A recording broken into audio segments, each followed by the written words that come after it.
Hi, this is Susan Blue Robot from susanbluerobot.com. I'm here today with another help video, and this time I'm going to show how I do my backgrounds for some of my cards.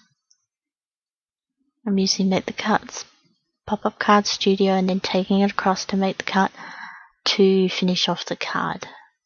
Here is one of the cards that I'm talking about. I make the full pop-up card from the whole length in the brown. Then I generate and make my matting for the back and the bottom. This one I did the same on the top and the bottom. This one here I did the background pop-up card completely in black. Then I added one colour for the top and one colour for the bottom. So I hope this helps anybody, and this is the way I do it. There's probably plenty of other ways to do it. So we'll get started on just a quick and easy one. First off, we'll bring in a number. Just do a quick easy number card. The same principle applies if you have lots of different things on your card. We'll make it big enough so we can see. First off, I need a top and bottom horizontal line. So we just go across, and because I had the 1/8 of an inch snapping on, I ended up with a big line here because it went to the 1/8 of an inch. If I just undo that, take this down to a 1 1/28, so I can just take a little bit off so it's not as big and prominent there. Take that back to 1/8,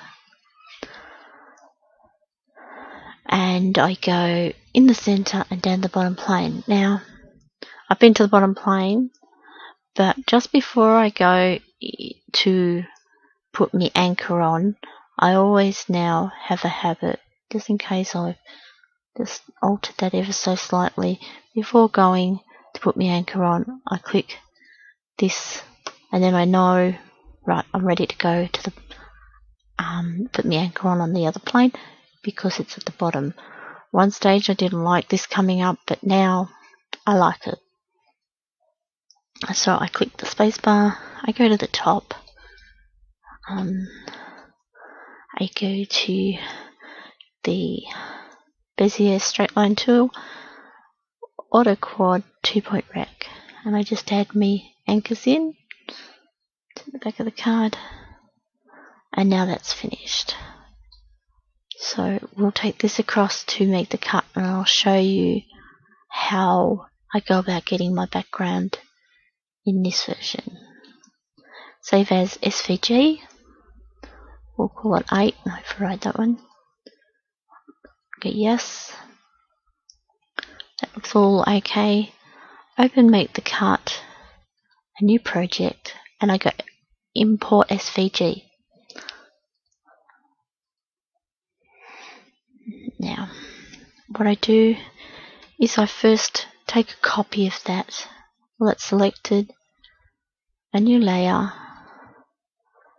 I go paste in place, because we're going to leave our original, because that's what we need to do, is to cut our base of the card out.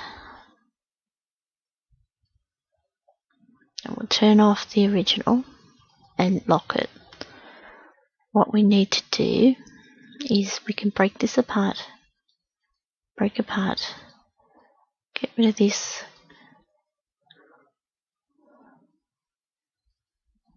And then I select all. I want to change the line style now to no dashes. I want it to be complete lines. Okay. Now I get rid of this because I don't need this. What I want to have is I want to have the outside of this, so I need this whole 8 plus its valley folds.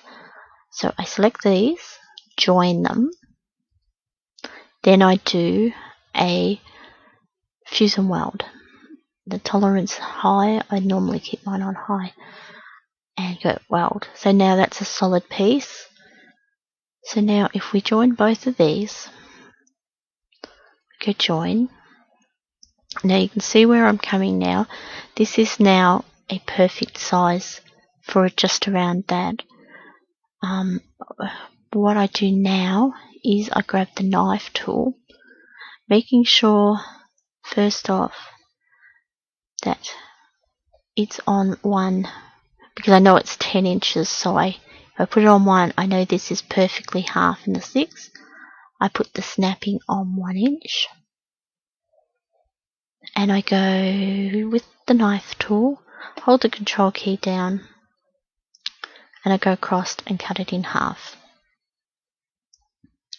Go back here. I seen that didn't cut over here.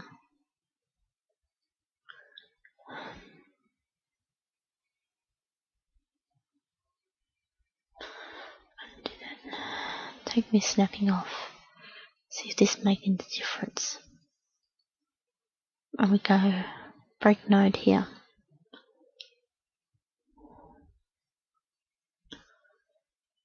Break node here.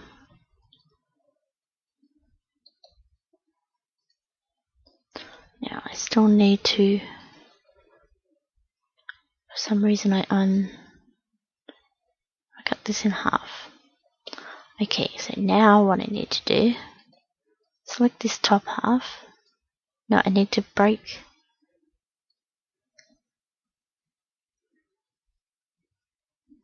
I need to select all, do break, select the top half now,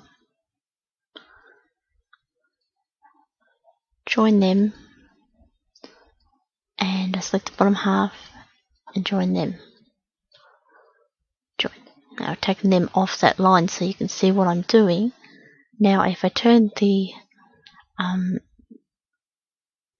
pencil tool on, hold the control key down, when that highlights red, I take it across till it highlights red on this one, and the same over here, and so now that's a solid one, and the same down here. So I've joined them up. Now all you do, we turn this on, it's still locked, and so we change this to, say, red. You'll see that we've now got our outside covering. Now, because of folds and cuts and stuff, it's still best to grab these and do an inward shadow of, say, whatever you think. I think 1 millimeter.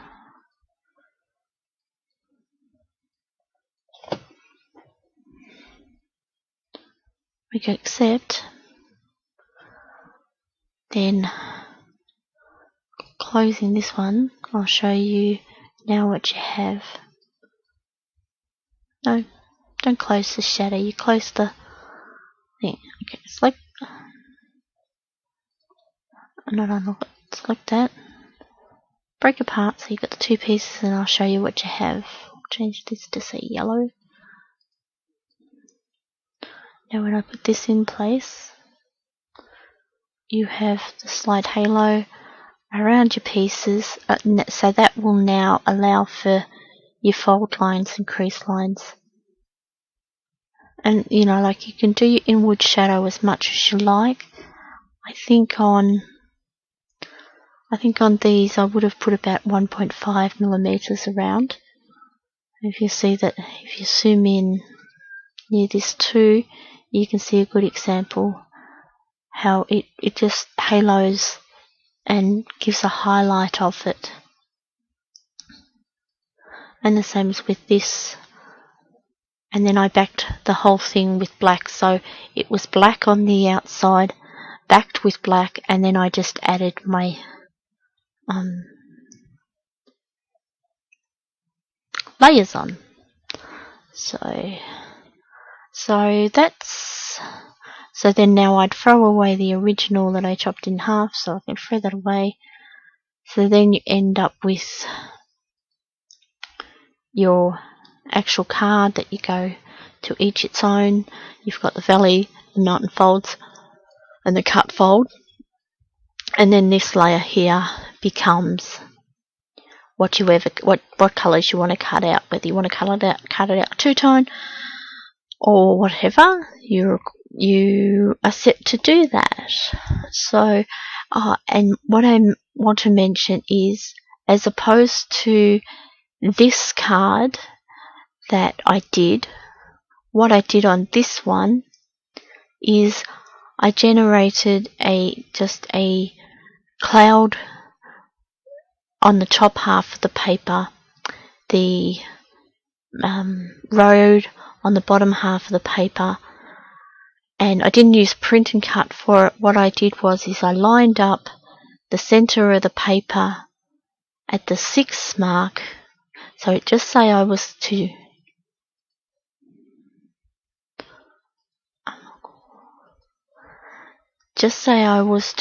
want to do a print and cut on this, I'd line me center of my card up to the center here. After I printed my paper, I'd lay my printed paper on the center of the mat here, and it would cut. It'd cut, and when I have been doing these, it looked funny because half of the sky was missing, so I generated a second piece with the border around and did the same. When I did my shadow, block out 5, apply. When I went to cut this, that was on the center, I just laid my paper on, so the center of the road was down here and the sky was up here. I just cut this out, and then I could mount that in there, and you could just see the sky behind it as opposed to just white. So it just gave a really finished card. So that was a completely separate thing. They were just printed paper, and I cut on the printed paper. So this has been Susan Blue Robot from SusanBlueRobot.com. If you would like to purchase Pop-Up Card Studio, there's a link below this video, or on my blog at www.susanbluerobot.com. And I hope this helps in your creativity, and I'll be back for more lessons as questions arise. Thank you. See you later.